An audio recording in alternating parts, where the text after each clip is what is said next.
sebagian dari ibu-ibu yang baru ngaji. Terkadang kami malas ngaji karena ibu-ibu yang pakai cadar itu nggak ramah kepada kami. Ini sudah tadi saya ingatkan di awal. Ibu-ibu pakai cadar, toh buka cadarnya. Itu kan khusus perempuan semuanya. Jangan pakai cadar, buka cadarnya khusus perempuan itu. Kecuali kalau di hadapan laki-laki. Dan cadar hukumnya apa? Sunnah. Dan itu yang rajih dari dua pendapat ulama yang kuat itu. Dan kuat dalil-dalilnya dibawakan oleh Syekh Al-Ballam di kitabnya Jilbab Al-Mar'atil Muslimah. Dan antum ramah sambut karena yang ngaji enggak semuanya orang yang udah ngaji. Banyak yang baru juga yang ikut ngaji. Disambut. Hatta dia pakaiannya belum sempurna enggak ada masalah. Dia mau dengarkan kebaikan. Kan kita harus sedikit demi sedikit nyampaikan.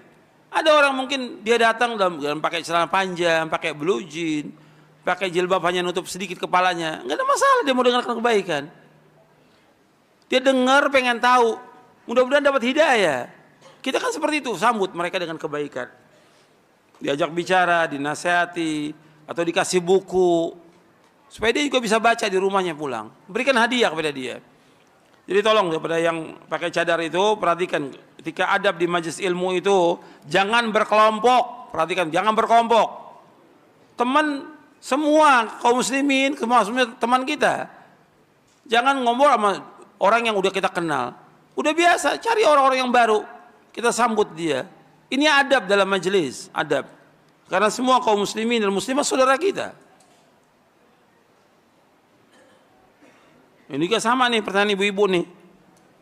Ini dari ibu-ibu nih. Ini ada juga, kami baru ngaji. Tapi kami menemukan saudari kami yang bercadar, tidak buka cadarnya. Di majelis yang khusus muslimah. Sehingga kami nggak kenal dia. Jangan-jangan laki lagi tuh. Nggak mau dibuka cadarnya, jangan laki itu masuk, nyusup dia.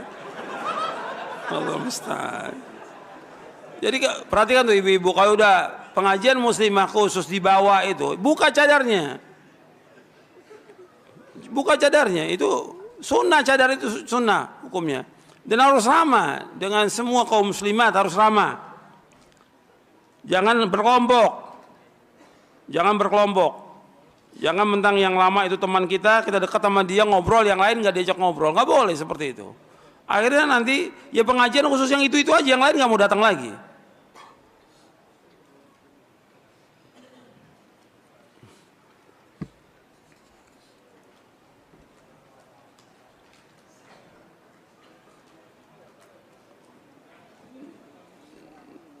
Bagaimana tentang sebagian orang yang mengatakan salaf memiliki tauhid trilogi? Ini nggak usah diurus yang gini.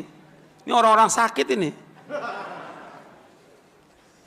Kita jangan urus mereka. Mereka dengan berbuat syirik, berbuat bid'ah dan segala macam. Kenapa? Sengaja dia membahas tentang ini supaya kita direpotkan, disibukkan oleh.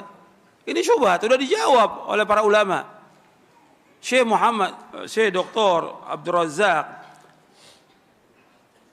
bin Abdul Muhsin Al-Abbad sudah membahas ini, membantah tentang pembagian tauhid. Tauhid tentang rububiyah, uluhiyah, semua sifat itu ngambilnya berdasarkan istiqra dari ayat Al-Qur'an dan juga hadis-hadis Nabi yang sahih. Bukan membuat yang baru. Untuk memudahkan. Seperti alhamdulillah rabbil alamin. Rabbil alamin berkaitan dengan apa? Rububiyah. Iya, karena abudu ya karena nasta'in tentang apa? Uluhiyah. Ar-Rahman Ar-Rahim tentang asma wa sifat. Untuk memudahkan aja. Dan banyak ayat-ayat yang dijelaskan dalam Al-Quran seperti itu. Ini orang sengaja cari-cari. Di mana ada celah mencari kesalahan dari orang-orang yang mendakwakan dakwah tauhid atau salafiyin. Itu kerjaan mereka. Mencari apa? Kesalahan.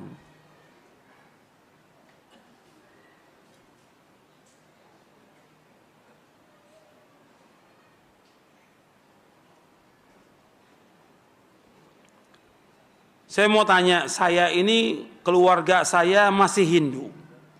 Kadang-kadang saya disuruh bawa alat-alat sesajenan. Bagaimana? Boleh apa tidak? Enggak boleh. Kita membantu orang untuk berbuat syirik tidak boleh. Tidak boleh. Untuk acara-acara mereka enggak boleh kita ikut. Enggak boleh. Sama sekali enggak boleh. Hukumnya haram dan syirik enggak boleh. Ta'awun 'alal itsmi wal 'udwan boleh atau tidak? Tidak boleh. Allah berfirman, "Wala ta'awanu 'alal itsmi wal 'udwan." Dan tidak boleh kalian tolong menolong dalam perbuatan dosa dan permusuhan, nggak boleh. Kemudian juga seperti umpamanya ada seorang anak yang dia muslim, bapaknya atau ibunya Kristen, minta diantarkan ke gereja hari Ahad, boleh atau tidak? Tidak boleh. Tidak boleh, sama sekali nggak boleh. Hatta dia nangis segala macam nggak boleh. Karena perbuatan syirik. Dia ingin berbuat syirik, ingin menyekutukan Allah, ingin durhaka kepada Allah. Nggak boleh kita ikut dalam acara-acara yang syirik, nggak boleh. Keluarga dari yang pertanyaan ini masih Hindu, usahakan dakwakan. Nyatakan kepada mereka seperti pernyataan Ibrahim. Apa Nabi mengatakan? Aku berlepas diri dari kalian dan apa yang kalian sembah. Di surah Az-Zukhruf tadi ayat 26 sampai 28. Wa idz qala Ibrahimu li abi wa qaumi inna bari'um mimma tusyrikun. Aku berlepas diri dari apa yang kalian sembah selain Allah. Bagaimana kita mendakwakan orang tua yang masih berbuat syirik, jimat-jimat dan yang lainnya? Ya tetap antum dakwakan, jelaskan bahwa agama Islam agama tauhid, nggak ada Islam tanpa tauhid. Jelaskan bahwa para nabi, para rasul mendakwakan dakwah tauhid. Dan ini agama fitrah dan sesuai dengan akal. Adapun datang ke dukun, datang memelihara jimat, coba tanya, apakah bisa jimat itu yang dia bikin bisa menyelamatkan manusia? Nggak akan bisa. Ini benda-benda mati, apakah itu bentuknya tulisan atau yang lain, diikat, itu bisa dia menyelamatkan? Nggak mungkin, nggak masuk akal. Benda itu bisa menyelamatkan manusia. Yang bisa menyelamatkan manusia hanya Allah. Yang bisa menghilangkan bahaya hanya Allah. Ini harus kita yakini. Al-Quran mengatakan demikian. Wa yamsaskallahu bidurrin fala kashifa lahu illa hu. Apabila kamu ditimpa bahaya, nggak ada yang bisa menghilangkan kecuali hanya Allah. Apakah orang mengatakan Allah di mana-mana akidah tauhidnya rusak? Ya rusak jelas. Bagaimana dia beribadah kepada Allah yang dia tidak tahu Allah itu di mana? Seorang budak di zaman Nabi, seorang jariyah, ketika ditanya oleh Nabi SAW, "Aina Allah?" Di mana Allah? Dijawab di mana? Di langit. "Wa man ana?" Siapa aku? "Anta Rasulullah." Engkau Rasulullah. Kata Nabi kepada Muawiyah bin Hakam As-Sulami, "A'tiqha fa inna mu'minah." Merdekakan dia karena dia seorang mukminah. Allah mengatakan bahwa Allah di atas langit. Allah mengatakan, "Sabbihisma rabbikal a'la." Sucikan Allah yang maha tinggi. "Aamintum man fis sama?" Apakah kau merasa aman dengan yang di langit? Allah. Kata Nabi Muhammad SAW, "Irhamu man fil ardi yarhamkum man fis sama." Sayangi makhluk yang di muka bumi, maka Allah yang di langit akan menyayangi kamu. Kita wajib menetapkan Allah di atas langit, Allah bersemayam di atas arsy, Allah istiwa di atas arsy. Wajib kita tetapkan karena Allah yang mengatakan demikian. Enggak boleh kita gunakan akal kita atau yang lainnya mengatakan di mana-mana. Ini sesat, ini kufur perkataan ini.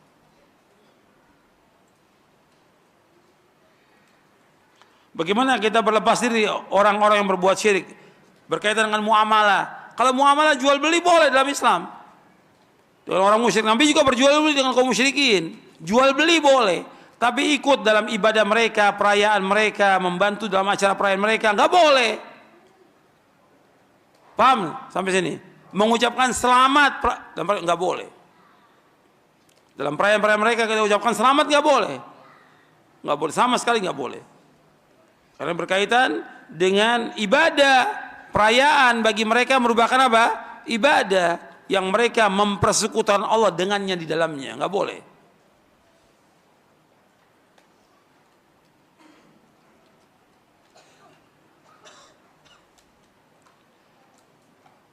Apakah non muslim itu tahu dalam hati nurani mereka tentang agama Islam, agama yang benar? Sebagian dari mereka tahu, sebagian nggak tahu.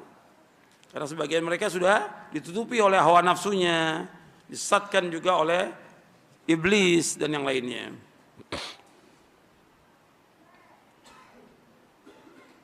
Bagaimana cara seorang ibu rumah tangga belajar atau menuntut ilmu, mengingat mengurus anak-anak dan suami sudah menghabiskan waktu? Ya bisa ngatur waktu.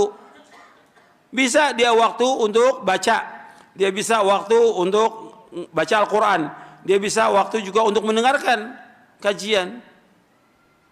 Ya suaminya juga harus paham di mana waktunya ibu-ibu ngaji, ya suaminya gantian untuk ngurusin anak. Itu harus bisa ngatur waktu, nggak lama, paling ngaji 1 jam. Dan itu nggak tiap hari. Tinggal ngatur waktunya harus bisa. Kalau diupayakan juga nggak bisa, ya dengan cara yang lain. Mungkin dia bisa menggunakan dari media sosial atau yang lainnya, atau kaset, atau dari video-video yang ada yang dia bisa dengarkan. Tapi tetap harus ada bimbingan, karena pengajian ini harus ada bimbingan. Dan suami harus bisa mengajarkan istrinya, harus bisa. Karena dia berdoa, dia ingin menjadi seorang apa? Seorang suami. Dan setiap kita berdoa kepada Allah agar kita jadi apa? Jadi apa? Imam. Masya Allah, jadi imam. Betul tuh? Betul, antum jadi imam. Loh kok nggak yakin? La haula wala quwata illa billah. Antum betul nggak imam? Doanya gimana? Rabbana hablana min azwajina wa dzurriyyatina qurrata a'yun waj'alna lil muttaqina imama. Ya Allah, berikanlah kepada kami istri, atau kalau istri yang berdoa, suami atau pasangan yang menyejukkan pandangan kami, yang menyejukkan hati kami. Dan jadikanlah kami sebagai imam bagi orang bertakwa. Kalau kita jadi imam, kita harus lebih dahulu mempelajari Quran Sunnah, paham, jadi orang bertakwa, baru kita menjadi pemimpin orang bertakwa. Sekarang suaminya nggak belajar, bagaimana jadi pemimpin? Jadi antum nggak usah bahas dulu soal masalah bagaimana kita memilih pemimpin. Antum udah jadi pemimpin belum? Sudah jadi pemimpin belum antum? Harus jadi pemimpin dalam rumah tangga. Supaya kita bisa mengajarkan siapa? Istri kita. Karena yang pertama kali wajib untuk belajar siapa? Suami. Yang wajib untuk menjaga diri dan keluarga dari api neraka siapa? Suami. Yang pertama kali. Yang akan ditanya di hari kiamat nanti, suami. Bagaimana kamu mengurus istri kamu dan anak kamu? Suami akan ditanya.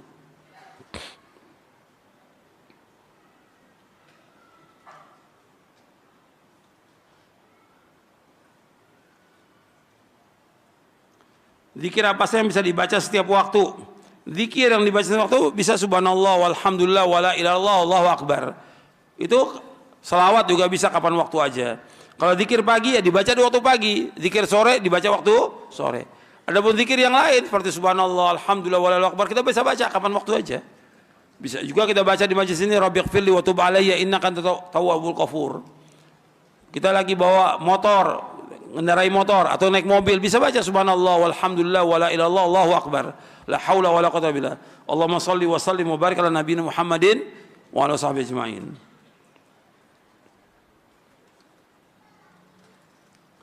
Apakah ada uzur bagi orang yang jahil yang melakukan syirik dan bid'ah?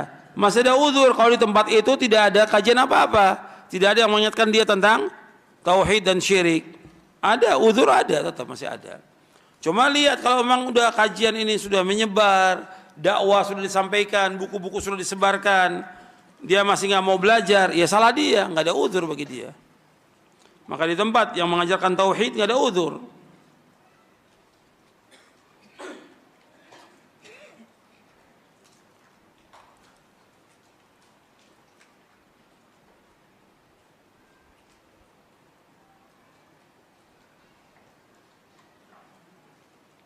Di dalam hadis disebutkan al-khawarij kilabun nar, bahwa orang khawarij adalah anjing-anjing neraka. Apakah mereka nanti diserupakan dengan anjing? Wallahu a'lam. Kalau lihat lafadznya mereka menjadi anjing, lafadznya demikian. Tapi bagaimana penjelasan yang lebih luas itu mesti kita cari lagi penjelasannya. Tapi orang yang masih ada iman dalam hatinya tidak kekal dalam neraka. Itu i'tiqad Ahlussunnah wal Jamaah. Jadi orang yang masih ada seberat darah iman di hatinya tidak akan kekal dalam neraka.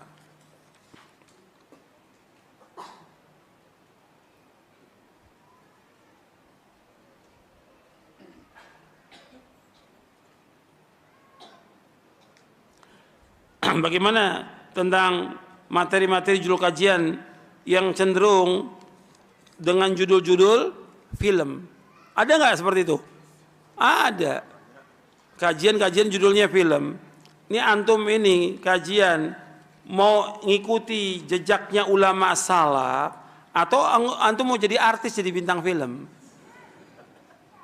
Mungkin belum kesampaian jadi bintang film, jadi artis, judulnya dulu deh biar kesampaian. Nggak benar.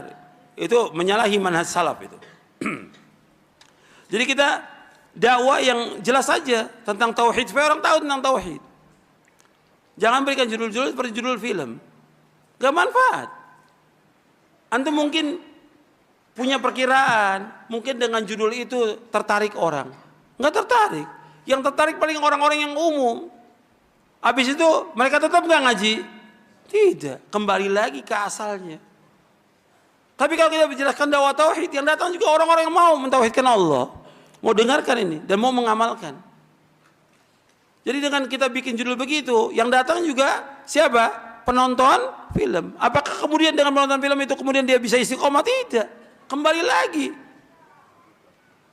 Kemarin saya ceritakan, Hatta mantan penyanyi, pemusik yang sudah dibawa oleh si dai ini masih kembali nggak?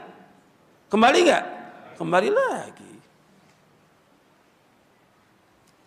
Yang kita ajak nih dakwah ini manusia semuanya.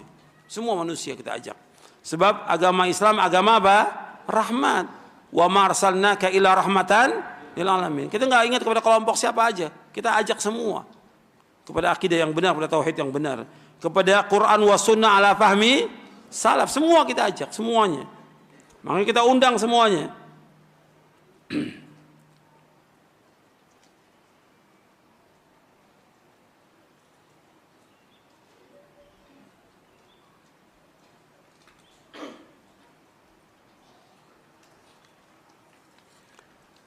Tentang masalah ahlul bid'ah, kelompok yang sesat, itu apakah sebatas penyimpangan mereka dalam akidah seperti Syiah, Khawarij, Mu'tazilah, Murji'ah yang lain. Sementara bentuk ibadah bid'ah yang lain seperti amalan-amalan tahlilan dan segala macam itu enggak masuk. Ya masuk. Dan umumnya mereka kalau sudah melakukan seperti ini, mesti mereka juga berkaitan dengan perbuatan apa? Syirik. Mereka juga beribadah ke kuburan dan yang lainnya. Masih ada enggak seperti umat Islam? Mesti mereka lakukan juga kesyirikan. Ibadah-ibadah kepada selain Allah. Jadi nanti disebutkan juga oleh para ulama. Kita nggak berbicara tentang para ulama yang berijtihad. Kalau berijtihad, mereka keliru. Mereka dapat ganjaran berapa?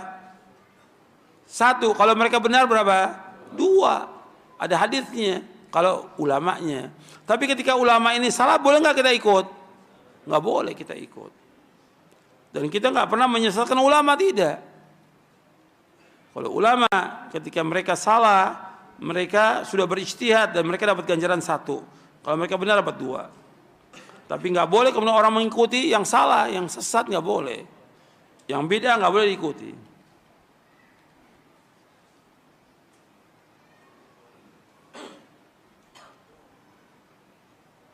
Bagaimana tentang orang yang dulu pernah berbuat syirik?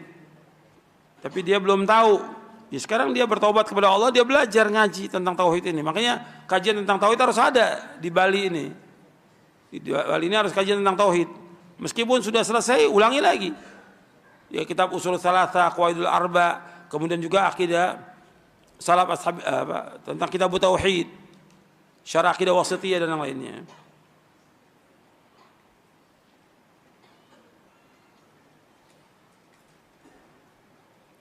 Bagaimana kita, boleh nggak kita menghadiri majelis taklim ahlul bid'ah? Ya nggak boleh. Kita belajar kepada ahlul bid'ah boleh apa tidak? Nggak boleh. Nabi bersabda SAW, Inna min asyratis sa'ah ayul tamasal ilmu indal asagir. Di antara tanda kiamat itu orang belajar kepada ahlul bid'ah. Di antara tanda kiamat orang belajar kepada ahlul bid'ah. Nggak boleh kita belajar kepada ahlul bid'ah.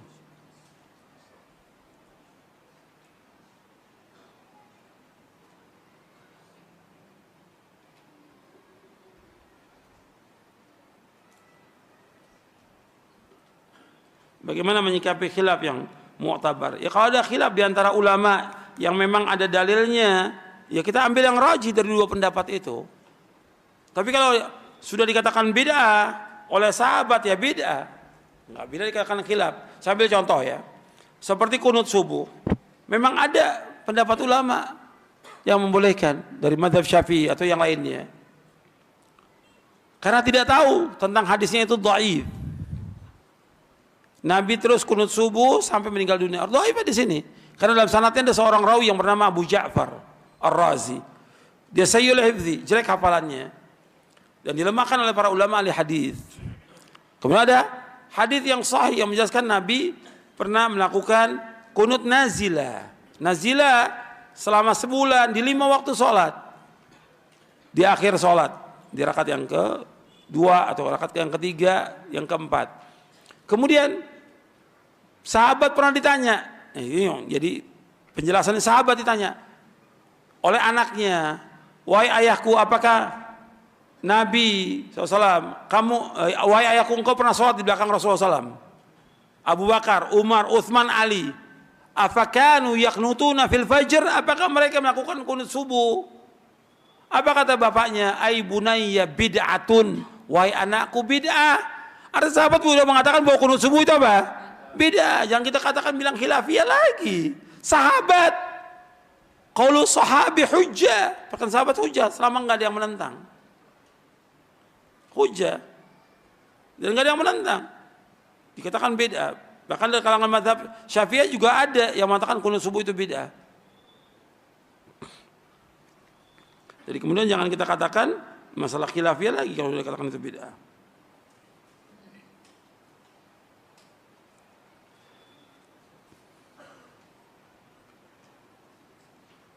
Apakah musik itu haram? Ini tentang musik itu ada saya sebutkan dalam buku tentang hukum lagu, musik dan anasyid. Bisa antum lihat di buku itu. Kalau untuk dijawab, jelas hukumnya haram. Dan untuk dalilnya antum bisa lihat situ. Saya bawakan dalilnya dari Quran, dari sunnah Nabi yang sahih, dari penjelasan para sahabat dan yang lainnya.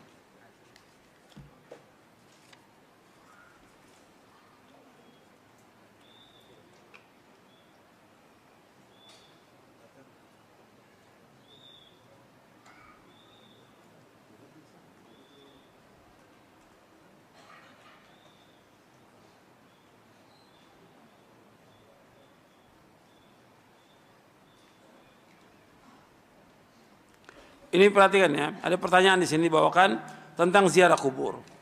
Nabi pernah melarang ziarah kubur. Kemudian Nabi mengatakan membolehkan ziarah kubur. Kuntu nahitukum an ziarah kubur. Kuntu nahitukum an ziarah kubur. Fazuruha. Fa inna tudzakil akhirah. Bawakan hadis ini sahih. Kemudian hadis ini sahih. Bagaimana pendapat tentang masalah ziarah kubur? Manakah yang lebih utama antara ziarah kubur atau meninggalkannya? Ziarah kubur jelas utama. Artinya ziarah kubur boleh maksud saya. Disunahkan ziarah kubur. Kalau untuk perempuan apakah boleh atau tidak? Khilaf di antara ulama. Sebagian ulama mengatakan haram untuk perempuan ziarah kubur. Tapi yang rajih boleh, tapi nggak boleh sering-sering. Karena ada hadis melarang dan melaknat perempuan yang sering ziarah kubur. Nah, sekarang pertanyaan di sini, ini sudah jelas diperbolehkan. Lalu mengapa Ustadz Yazid tidak memperbolehkan ziarah kubur? Sedang Nabi memperbolehkan. Yang saya tidak bolehkan tadi apa? Minta-minta ke kubur. Ziarah kubur boleh, ziarah kubur boleh secara hukum syar'i. Tapi ziarah ke kubur wali menentukan kuali untuk minta sesuatu boleh atau tidak? Ini syirik. Jadi antum jangan salah paham. Saya tidak melarang orang ziarah kubur. Yang saya larang apa tadi? Minta-minta kepada selain Allah, apakah itu kuburan wali, apakah kuburan habib, apakah kuburan kiai atau ulama atau yang lainnya.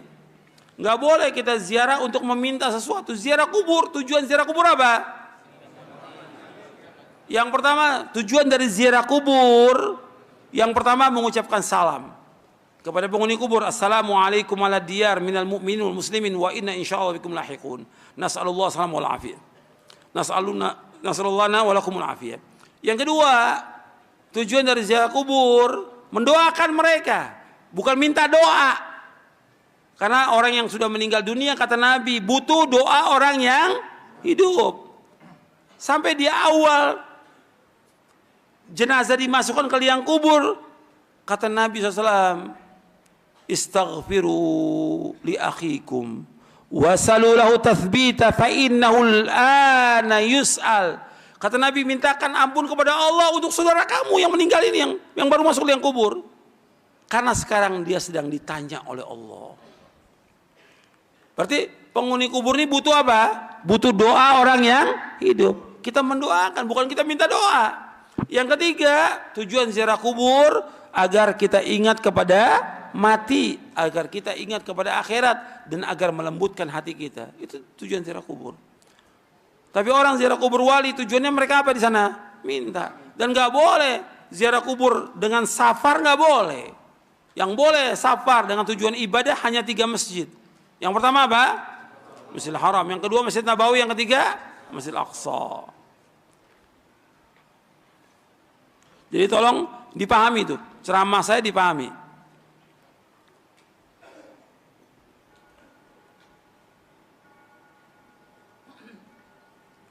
Apakah boleh orang mencocok-cocokkan tentang pasangan suami istri, tentang ramalannya, rezeki segala macam? Ya nggak boleh.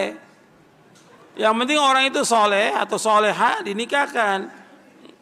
Nggak ada kemudian ditanya dulu dukun ramalannya gimana, cocok apa enggak. Ini enggak benar.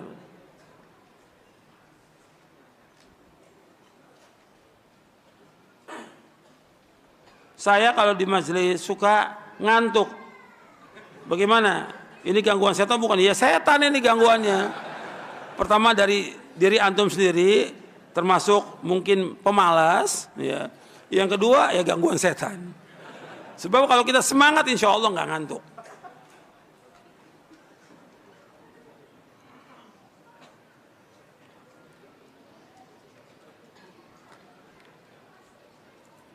Bagaimana kita menghadiri, bagaimana kita membantu pernikahan saudara kita yang masih kafir? Mestinya antum berusaha bagaimana mengajak dia untuk apa? Masuk Islam, bukan membantu. Justru kita ajak dia untuk masuk ke dalam agama Islam, bukan ikut dalam perayaan-perayaan mereka. Kalau dia nggak mau ya sudah, kita tinggalkan.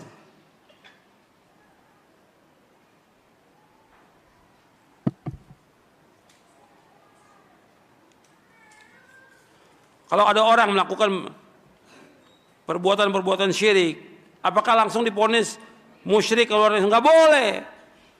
Memvonis orang, dia katakan musyrik, kafir, keluar dari Islam, nggak boleh.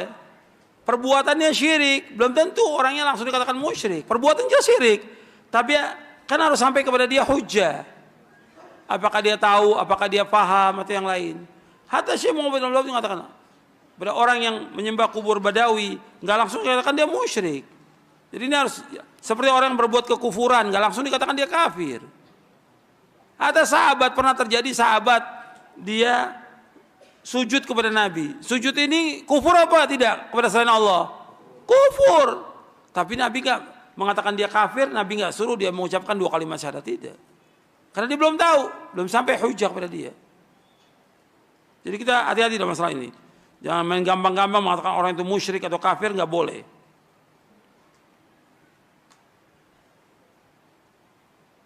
Boleh nggak orang tawasul kepada orang soleh yang masih hidup? Secara hukum syar'i boleh. Lihat ya, boleh. Tapi sebaiknya tidak usah, kita langsung aja kepada Allah. Kan Allah menyuruh kita berdoa langsung tanpa perantara. Kalau soal boleh, seperti kejadian yang besar. Seperti sahabat tawasul kepada Nabi agar turun hujan. Setelah Nabi meninggal, nggak ada sahabat yang datang kepada Nabi untuk minta sesuatu. Di zaman Umar terjadi kemarau.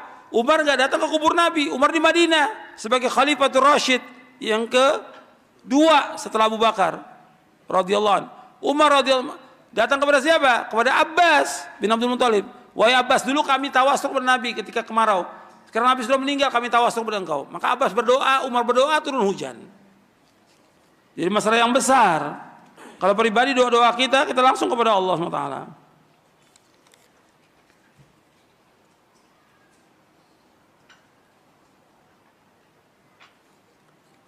Ini apa saja perkataan dan perbuatan yang merusak tauhidnya banyak, ratusan. Ya nggak mungkin dijawab di sini.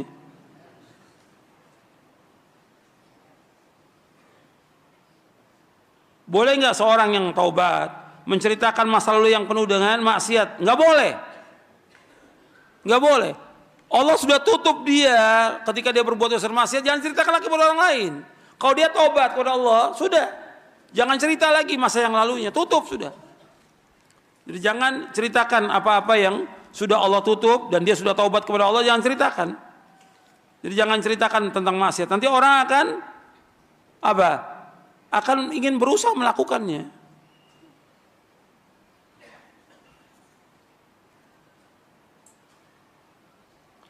Apakah boleh kita berguru dengan siapa aja?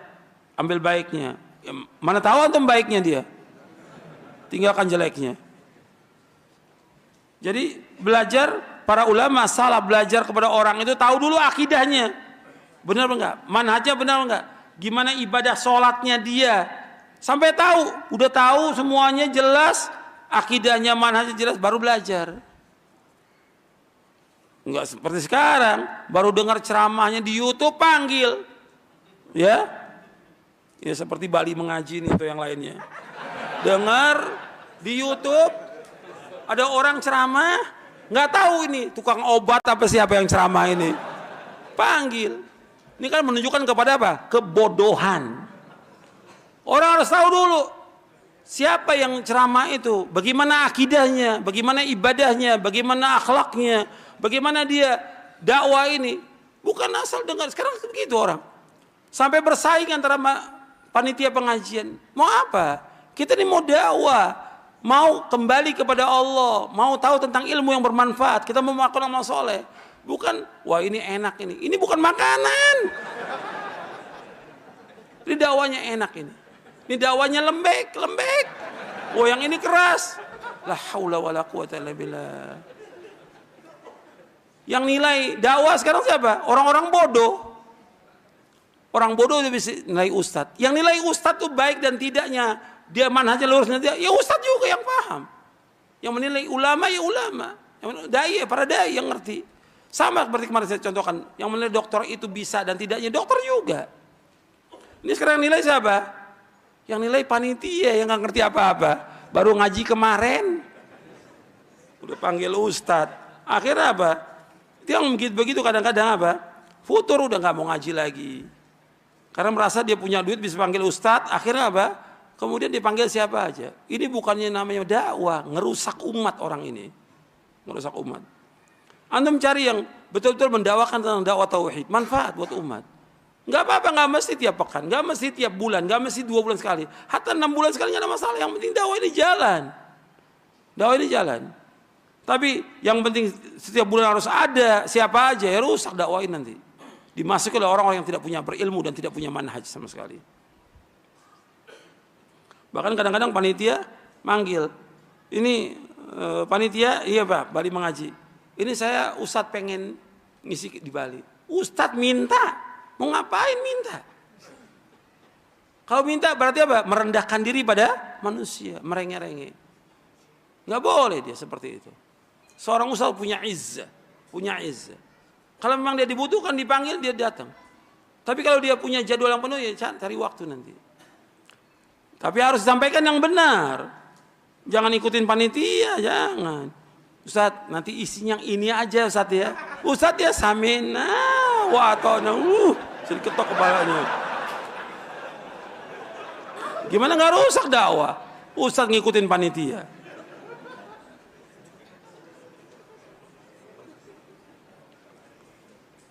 Bagaimana kalau saya mengantarkan orang-orang yang saya tahu dia untuk berbuat syirik kepada Allah? Boleh nggak saya ngantar? Nggak boleh. Jadi kalau kita udah tahu dia berbuat syirik kepada Allah, ya kita jangan ngantar. Karena kita ikut ta'awun al-itsmi wal udwan. Bagaimana kalau kita disuruh sama orang tua untuk berbuat perkara-perkara yang bid'ah? Boleh nggak kita taati? Nggak boleh. Apakah kalau kita nggak taat termasuk durhaka? Tidak. Kan nggak boleh taat pada makhluk dalam berbuat maksiat kepada Allah. La ta'ata li makhlukin fi maksiatillah.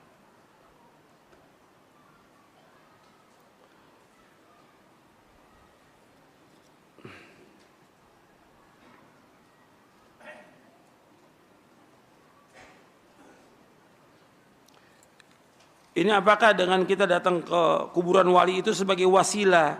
Yang ada ini minta bukan wasilah. Dan gak boleh jadikan mereka sebagai wasilah. Lihat, orang-orang kafir menjadikan berhala itu sebagai wasilah kepada siapa? Kepada Allah. Sampai orang-orang kafir mengatakan, Allah sebutkan dalam surah Az-Zumar di ayat 3, surah 39 ayat 3, ma na'buduhum illa liyuqarribuna ilallahi zulfa. Kami enggak menyembah mereka patung-patung kubur ini, tapi kami menjadikan mereka sebagai wasilah kepada Allah untuk mendekatkan diri kami kepada Allah dengan sedekat-dekatnya. Apa bedanya dengan orang sekarang? Menjadikan ulama atau wali atau kiai itu yang mereka sembah sebagai wasilah. Mereka namakan wasilah. Pada hakikatnya yang kita lihat hakikat bukan nama. Hakikatnya perbuatan apa mereka ini? Syirik, menyembah kepada selain Allah.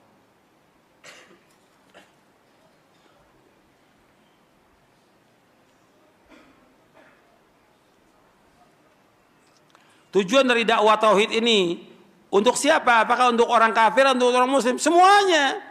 Orang muslim yang ada sekarang ini bertauhid atau tidak? Sebagian besar mereka belum bertauhid. Sebagian orang muslim itu muslim KTP, masih banyak yang berbuat syirik atau tidak? Banyak yang belum tahu tentang Allah, banyak belum tahu tentang Muhammad Rasulullah SAW, banyak yang belum tahu tentang agama Islam. Dakwah ini sampaikan kepada mereka. Adapun kepada orang kafir tetap kita dakwakan.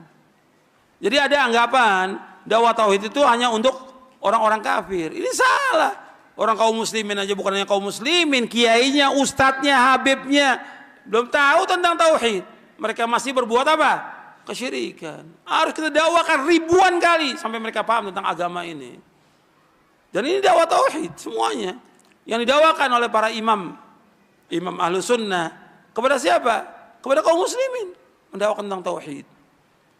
Dan Nabi SAW ketika para sahabat masuk Islam, Nabi terus gak mendakwakan dakwah tauhid, tetap gak pernah berhenti. Sampai di akhir hayatnya 5 hari menjelang wafat, Nabi dakwakan tentang dakwah tauhid. 5 hari menjelang wafat, sampai Nabi mengatakan, la'anallahu al-yahuda wan nasara ittakhadhu kubur anbiya masajid. Mudah-mudahan Allah melaknat orang Yahudi Nasrani, mereka menjadikan kubur nabi mereka sebagai tempat ibadah. Aku larang kalian dari demikian. 5 hari menjelang wafat, Nabi terus mengingatkan supaya orang tidak berbuat apa? Tidak berbuat syirik. Dan masjid yang dibangun di atas kubur di Indonesia banyak atau tidak? Banyak. Kemudian ada masjid, kemudian pewakafnya atau kiainya atau ustadznya dikuburkan dalam masjid. Nggak boleh kita sholat di masjid yang ada kuburan. Dan ini terjadi. Akhirnya lama-lama kelamaan disembah kuburan itu. Nabi ingatkan 5 hari menjelang wafat. Apa yang Nabi khawatirkan terjadi di tengah-tengah umat ini. Ya, sampai di sini dulu kajian kita. Mudah-mudahan bermanfaat dan dapat kita amalkan. Itu yang sedikit yang bisa saya sampaikan. Tinggal antum mengulang lagi, membaca lagi bukunya. Begitu juga tentang tauhid. Saya ada juga menjelaskan tentang syarah kitab tauhid. Nanti antum bisa baca itu. Supaya antum paham tentang tauhid ini, betul-betul harus kita paham. Karena apa? Karena banyak orang yang menyimpang dari jalan tauhid ini. Dan dakwah salaf intinya dakwah tauhid. Dakwah salaf dakwah tauhid. Di samping menjelaskan tentang manhaj yang lainnya, tapi yang paling pokok dakwah tauhid. Kita harus paham, karena dengan tauhid ini Allah akan mudahkan semua urusan kita. Dengan tauhid ini kita tambah yakin dengan apa? Dengan agama Islam ini. Tambah yakin tentang kehidupan kita, tambah yakin tentang surga, tentang neraka dan yang lainnya. Dan itu akan memberikan semangat kepada kita untuk terus berjuang menegakkan agama ini. Dan juga menjauhkan segala macam perbuatan syirik. Maka kepada semua bapak-bapak, ibu-ibu, ikhwan dan akhwat yang dimuliakan Allah, kita harus belajar lagi tentang tauhid, membaca lagi kitab-kitab tentang tauhid, syarah kitab tauhid dan yang lainnya. Buku ini antum tamatkan sekali atau 2 kali, antum baca. Kemudian juga antum berikan hadiah kepada para ustadz, para dai, yang lainnya, kiai-kiai, supaya mereka juga paham. Antum paham, mereka juga perlu paham. Mereka juga belum pernah baca kitab-kitab seperti itu. Mungkin dengan itu dapat hidayah mereka, antum dapat pahala dengan sebab itu. Mudah-mudahan yang saya sampaikan bermanfaat. Kurang lebihnya saya mohon maaf. Wassalamualaikum warahmatullahi wabarakatuh. Subhanakallahumma bihamdik, asyhadu an la ilaha illa anta astaghfiruka wa atubu ilaik. Assalamualaikum warahmatullahi wabarakatuh.